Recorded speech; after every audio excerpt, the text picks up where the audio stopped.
করে দেয়।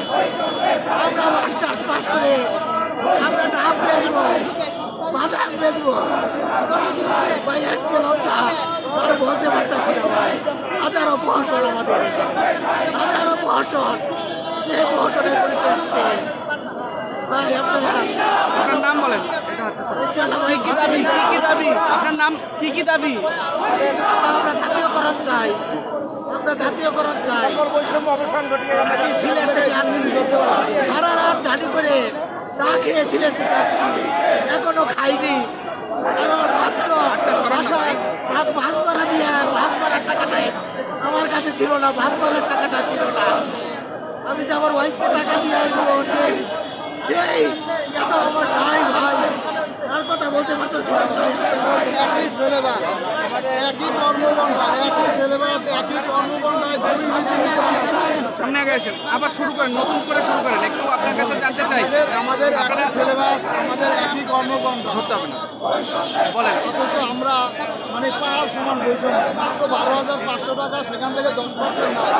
এই টাকা দিয়ে আমরা কিভাবে ক্লাসের সময় দিব, কিভাবে ক্লাস সিস্টেমে মনোযোগ দিব, কিভাবে আমি আমার ঘরবাড়ি চালাবো, মানে কি করবো আমি এই চিন্তায় না পারি পাঠদান দিতে ভালোভাবে, না পারি নিজের সন্তান মানুষ করতে, না পারি স্কুলে মনোযোগ দিতে। সুতরাং আমাদের কথা যে সব জায়গায় বৈষম্য দূর করে আমাদের এক এবং অভিন্ন নীতিতে এই শিক্ষা প্রতিষ্ঠান জাতীয়করণ করতে হবে এবং এক অভিন্ন পদ্ধতিতে পাঠদান করতে হবে।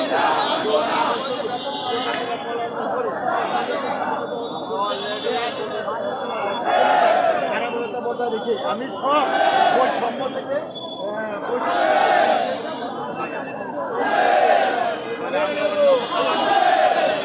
শুধু দর্শক মন্ডলী, জাতীয় প্রেস ক্লাবের সামনে বাংলাদেশ শিক্ষকদের আজকের এই সমাবেশ চলছে।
শুধু দর্শক, আমরা দেখতে পাচ্ছি শিক্ষকরা আজকে জাতীয়করণের দাবিতে রাজধানী ঢাকা জাতীয় প্রেস ক্লাবের সামনে তারা তাদের সমাবেশ পালন করছে এবং মূল স্লোগান এই এলাকা প্রকম্পিত করছে। সেটাই দেখতে পাচ্ছি।